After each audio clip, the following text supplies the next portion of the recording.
Hai, balik lagi dengan gua Bayu Tabusala di Ekonom Pemalas. Kali ini gue surfing lagi, ini untuk yang kali ketiganya. Ada pembelajaran yang bisa gue dapetin, beberapa sebenarnya adalah extended dari pembelajaran sebelumnya. Jadi kita mulai ya. Pertama, dalam surfing itu lu bener-bener banyak waktu untuk nunggu. Nunggu wave-nya, nunggu waktu yang tepat, nunggu kapan lu harus mengambil wave yang menurut lu bisa lu ambil. Jadi, no need to rush. Ada banyak hal di dunia ini tuh yang sebenarnya lu nggak bisa buru-buru untuk mendapatkannya. Memang butuh proses, memang butuh waktu, dan dalam proses terus menunggu tersebut, lu akan menyadari bahwa hampir seluruh hidup lu itu tuh isinya adalah menunggu, prepare untuk sesuatu yang akan datang.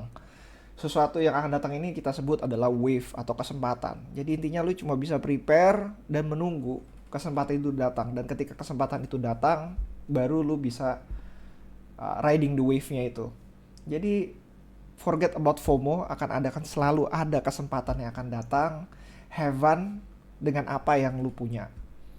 Yang kedua, yang gue pelajarin, gue kemarin kayak bicara soal finding balance. Ternyata gue baru tahu, gue karena pengalaman gue yang ketiga, gue berhasil untuk berdiri pada saat kesempatan pertama dan berikut kesempatan-kesempatan yang berikutnya lagi. Jadi memang gue berdiri, tapi gue nggak maju sama sekali. Dan coach gue berkata bahwa apa yang dilakukan oleh gue itu nggak balance. Gue terlalu berdiri terlalu belakang, atau gue berdiri terlalu depan. Nah, karena nggak balance ini, lu tuh nggak akan bisa maju.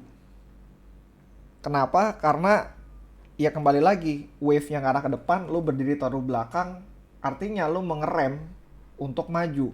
Kalau lu balance, lu akan maju dan kaki lu akan kokoh, dan kemungkinan besar lu akan maju dengan wave-nya tersebut. Jadi kalau lu melihat ada momentum dan lu merasa berada di dalam momentum tersebut tapi lu nggak kemana-mana, artinya lu nggak di balance, entah dalam hidup lu, entah dalam portofolio lu. Jadi ketika portofolio lu ngerasa katanya, perasaan gue riding the wave deh, gue kayak nemuin momentumnya, lu cek lagi portofolio lu, apakah lu terlalu imbalance sehingga lu nggak maju. Terlalu ke depan, lu akan maju, tapi lu bisa langsung, kalau lu nggak jago ya lu nyusruk masuk ke dalam uh, pusaran air tersebut. Tapi it's okay, tergantung, ini adalah pilihan. Apakah lu mau sedikit condong ke depan, apakah lu mau balance, atau lu mungkin hanya pengen maju sedikit-sedikit aja. It's about the choice gitu. Nah, ini terjadi juga ketika gue melakukan wall climbing. Di momen terakhir, gue ngerasa diri gue itu nggak capek, jadi gue mau melakukan take yang kelima. Gue ngerasa karena nggak capek, gue mau balik lagi untuk catching the wave-nya itu. Ternyata tubuh gue berkata lain. Jadi gue ngerasa bahwa gue kuat, pikiran gue ngerasa gue kuat, badan gue ngerasa bahwa gue masih memiliki banyak tenaga. Tapi gue merasa diri gue nge-push untuk melakukan hal tersebut. Dan hasilnya tentu saja nggak baik. Akhirnya tanpa catching the wave, gue akhirnya kembali ke pantai. Yang gue pelajarin sekarang, termasuk di wall climbing, adalah know your limit. Jadi kalau misalkan memang dalam kehidupan, ketika lu dalam momen ya, ketika lu bener-bener kayak anjir gue pengen banget melakukan ini sampai beres dan segala macam, tapi tubuh lu berkata berbeda, bahwa lu merasa bahwa kayaknya udah capek nih, gue harus istirahat, harus tidur, atau harus apapun. Dengarkan tubuh lu, dengarkan intuisi lu, bahwa kalau misalkan emang lu harus stop, mending stop. Karena akan selalu ada kesempatan lain waktu. Ini berbeda dengan catching another wave, tapi lebih ke arah kalau lu memaksakan hal tersebut, bisa jadi itu adalah wave terakhir lu gitu. Dan gue mengutip kata-kata dari Warren Buffett yang mengatakan bahwa kalau misalkan lu mau sukses, ya lu harus selamat dulu. Jadi selamatkan diri lu dulu, tahu momen dimana lu harus berhenti karena memang lu emang harus istirahat dan segala macam. Nanti lu bisa kembali lagi untuk belajar jauh lebih baik lagi. Nah, yang terakhir adalah be humble ketika skill lo upgrade. Jadi gue ngerasa waktu pas ketika karena gue bisa catching wave pertama, kedua, dan ketiga, gue ngerasa bahwa oke, saatnya gue nangkep wave yang lebih besar lagi. Dan kebetulan ombak saat itu lagi bagus-bagusnya, sehingga emang kita tuh dapat di pinggiran aja, nggak dapet di tengah-tengahnya, karena terlalu, menurut coach gue itu benar-benar terlalu buruk untuk pemula, sehingga kita ngambil di samping-sampingnya. Pikiran gue kerasa kayak gue harus upgrade, gue harus bisa masuk ke dalam. Dan ini kejadian juga di bouldering, karena gue ngerasa bahwa gue harus naik level, dan gue harus coba untuk naik level dan segala macem. Dan kejadian, walaupun itu nggak diungkapkan, ternyata coach gue dengan secara nakalnya dia mencoba memasukkan gue ke dalam wave yang gelombangnya lumayan sedikit keras, jadi gitu.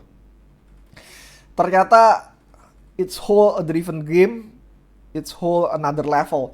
Jadi ketika lu upgrade atau meningkatkan tingkat resiko lu, itu tuh benar-benar berada di apa ya, permainan yang benar-benar berbeda banget.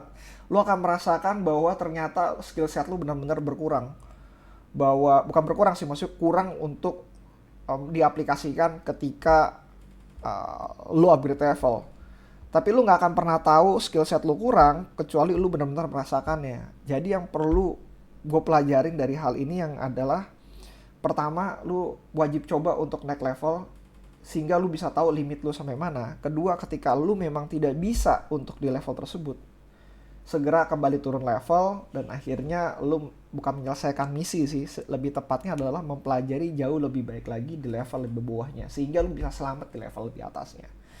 So, be humble dengan diri lu ketika lu merasa oke, diri gue udah upgrade nih, gue ngerasa bahwa gue udah bisa riding the wave nih, gue bisa berdiri, gue bisa ini segala macem. Be humble, karena ketika lu pindah dari satu level ke tempat level lain, itu benar-benar ada di game yang berbeda. Ketika lu menghasilkan 1 juta menjadi 10 juta, itu adalah level yang berbeda.